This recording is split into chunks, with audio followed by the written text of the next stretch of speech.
অতিরিক্ত সময়ে নিষ্পত্তি হলো আর্জেন্টিনা সুইজারল্যান্ডের ম্যাচের ফল।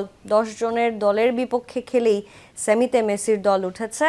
কেমন দেখলেন ম্যাচটি? কোথায় পিছিয়ে গিয়েছিল সুইজারল্যান্ড? আসলে ম্যাচটা ভালো হয়েছে, মোটামুটি ভালো হয়েছে, খুব ভালো হয়েছে। অন্তত আর্জেন্টিনার পার্সপেক্টিভ থেকে বলার সুযোগ নেই। আর্জেন্টিনা বড় জয় পড়েছে শেষ মুহূর্তে, কিন্তু আর্জেন্টিনার খেলায় কিন্তু অনেকগুলো দুর্বলতা চোখে উঠেছে, সেইগুলো আমি পরবর্তীতে বলবো। তবে সবার আগে একটু ম্যাচের স্ট্যাটটা দেখাতে চাই। বল পজিশন, আক্রমণের সংখ্যা, শট, কোন বিষয়ে কারা এগিয়ে থাকলো সেটা একটু দর্শকদের দেখাবো যে আসলে ম্যাচের স্ট্যাটটা কি বলে। বল পজিশনে অবশ্যই আর্জেন্টিনা এগিয়ে ছিল, আক্রমণের ক্ষেত্রেও তারা এগিয়ে ছিল। বল পজিশন আর্জেন্টিনার 59%, 41% সুইজারল্যান্ডের। টোটাল শট আর্জেন্টিনা নিয়েছে 22টি এবং তার মধ্যে ম্যাক্সিমাম কিন্তু পরের দিকে এসেছে।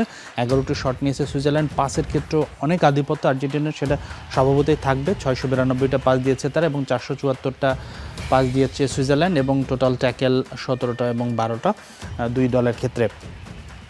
তবে আমি যদি একটা বিষয় বলি, যেটা বলছিলাম যে খেলাটা প্রত্যাশা অনুযায়ী হয়নি। আপনি যদি দেখেন যে শুরুর দিকে মনিলাকে প্রায় বিট করছিল সুইজারল্যান্ডের অ্যাটাকাররা, লেফট রাইট উইঙ্গে যারা খেলেছেন, এবং সব মিলে আর্জেন্টিনার ডিফেন্সেরও কিন্তু অনেক দুর্বলতা চোখে উঠেছে।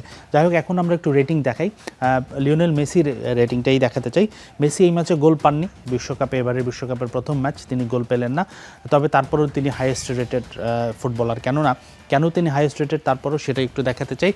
তার রেটিং এই ম্যাচে 8.9, সবচেয়ে বেশি। টোটাল শট তিনি নিয়েছেন 4টি, অ্যাসিস্ট করেছেন একটি। প্রথম যে গোলটা দারুণ, সে কর্নারটা তিনি নিয়েছিলেন। এছাড়া পুরো ম্যাচটা কিন্তু তিনি নিয়ন্ত্রণ করেছেন। তিনি 99টি টাচেস নিয়েছেন এবং মেসির রানিংটা দেখুন, টোটাল ক্যারি তিনি করেছেন 412.6 মিটার। সেক্ষেত্রে অন্যান্য স্ট্রাইকার প্লেয়ারদের অ্যাভারেজ রেটিং কিন্তু দেখা গেছে যে খুব ভালো হলো 300, 350, 250-এর মধ্যে থাকে।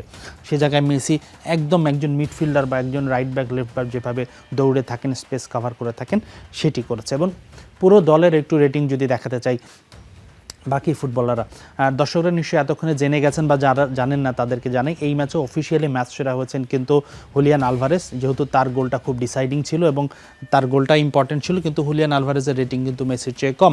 যেমনটা মেসি বলছিলাম, মেসি সবচেয়ে বেশি রেটিং পেয়েছে 8.9, হুলিয়ান আলভারেস 7.6। তার গোলটা কিন্তু দুর্দান্ত ছিল, সেটা আমরা এক্সপ্লেইন করবো একটু পরবর্তীতে। এছাড়াও ম্যাকালিস্টার আজকে ভালো পারফরমেন্স করেছেন, বিশেষ করে প্রথম গোলটাতে তার কন্ট্রিবিউশন খুব ছিল। লিয়ান্দ্রো পারাদেস, তিনিও ভালো করেছেন, যদিও মনে একটু তিনি চোট পেয়ে মাঠ ছেড়েছেন। আমি এর আগের গত ম্যাচের প্রিভিউতে বলেছিলাম যে পারাদেসের পারফরমেন্সটা খুব ভাইটাল, এবং এনজো মোটামুটি ভালো করেছেন। দুই ডিফেন্ডারও ভালো করেছেন, লিসান্দ্রো মার্টিনেজ, এমি মার্টিনেজও মোটামুটি ভালো পারফরমেন্স করেছেন। আরেকটি কার্ড আছে, সেটা দেখাতে চাই।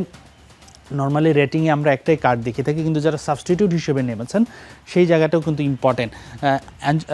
কোচ স্কালোনি কিছু ভালো ট্যাকটিক্স খাটিয়েছেন। তিনি যখন গোল আসছিল না, তখন আপনি দেখেন যে সব অ্যাটাকিং থার্ডের, আপনি তেগলেফিয়াকো একজন, তিনি লেফট ব্যাককে নামিয়ে কিন্তু ফরওয়ার্ড লাইনে নিকো গঞ্জালেসকে নামিয়েছেন। তিনি মন্ট্রিয়ালের জায়গায় মনিলার জায়গায় মন্ট্রিয়ালকে পরে নামিয়েছিলেন, কেননা মনিলা অনেকটা অ্যাটাকিং মাইন্ডেড। মন্ট্রিয়াল যেহেতু তিনি একজন লেফট ব্যাক কমিয়েছিলেন, ডিফেন্সিভ ডিউটিটা তাকে দেওয়া হয়েছিল।